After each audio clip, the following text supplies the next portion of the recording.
So let me add a little voiceover here to his visit to Japan.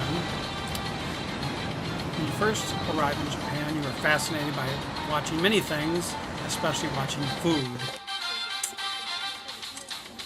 Here someone's making a special little treat. A machine makes some other type of street food. A woman works very hard to make some other types of little crackers they cook on the street. They even have on television, they watch food being prepared as you're standing someplace. This is a pretty fascinating little machine here. Pours you just the exact right amount of beer, and just with the right temperature and the right type of head only the Germans can fully appreciate. Yet another machine making little snacks to be enjoyed someplace.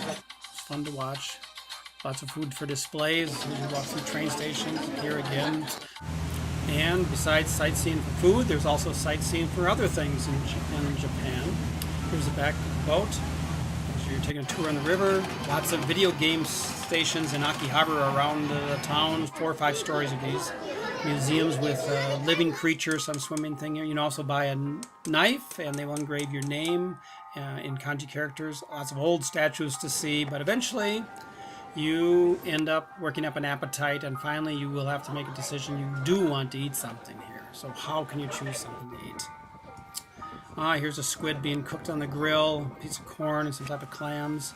This is interesting. They take these small little lobsters and they press them and cook them and press them and cook them and make them into a little wafer.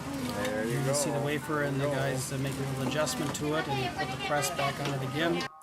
And eventually you end up with this wafer here to eat, and they eat it like a piece of candy. It's wonderful. More things being made. This is what I call push button stores, where you can just go up and push a button and you get a ticket and you eat what comes out on a little paper ticket. Take it inside and they give you a dish. Lots of other things to look at, lots of plastic food, lots of real food, vending machines of all types of things you can get. Here's another stores, more pictures to look at. Anything helps you try to figure out what to eat. Here's a fish on the stick, looks quite appetizing. Something you might see at a state fair. More places, more shrimps and squids and lobsters. Here's some grills being done. Lots of plastic food you can see, and here's some even real food that you can also see on display that you can choose from. Again, little things being made. They always want to show you how fresh their food is. These are called octopus balls. Again, they're cooked right in front of you. Wonderful. More grilled things you can have, eat on the street food. Lots of different types of street food. But eventually, you will now have to actually make a decision and pick something and take your chances. So you walk down streets like this, and first place I like is what I call merry-go-round sushis. Here the sushi is made fresh for you. You can see it being made. And this goes around a little tray, and you pick off what you want. Each plate has a different color on it, tells the different prices that it has. And else you can pick really high-tech places now that have high-speed conveyor belts. Instead, you can see also the low-speed conveyor belt, but the high-speed conveyor belt now brings out food as you order it off some sort of video monitor from your table, so it knows where to stop. Here's something that was ordered for the next table past us. It goes beyond us, and then we can't take it, they take it. But it's sort of brought right to you. Then there's these yakitori grills. They're usually all together in some little alley. Here they cook all sorts of little things like chicken livers and pieces of squid and pieces of meat and tongue and so on. But one of our best meals is called shabu shabu, and here's a place that we had this. You cook it in this big pot. Each cooks their own. And then you can find really fascinating restaurants. This one's called Robot Restaurant. It's near Shinjuku in Tokyo, and it specializes in hundreds of these dancing robots, and they're sort of radio-controlled machines. So you see lots of dancing girls as well.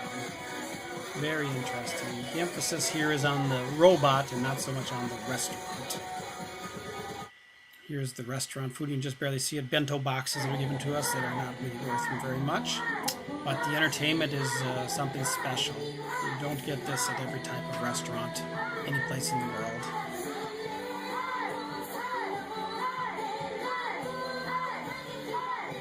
What else can you say about this?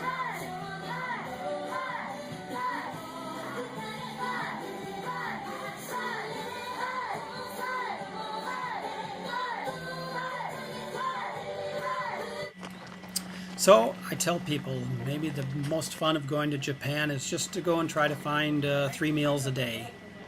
There's hundreds of different types of foods, and it will take you all day and take you a full time of entertainment just to try to find those meals and choose something that you will like and not like. It's always a surprise. Enjoy your trip someday.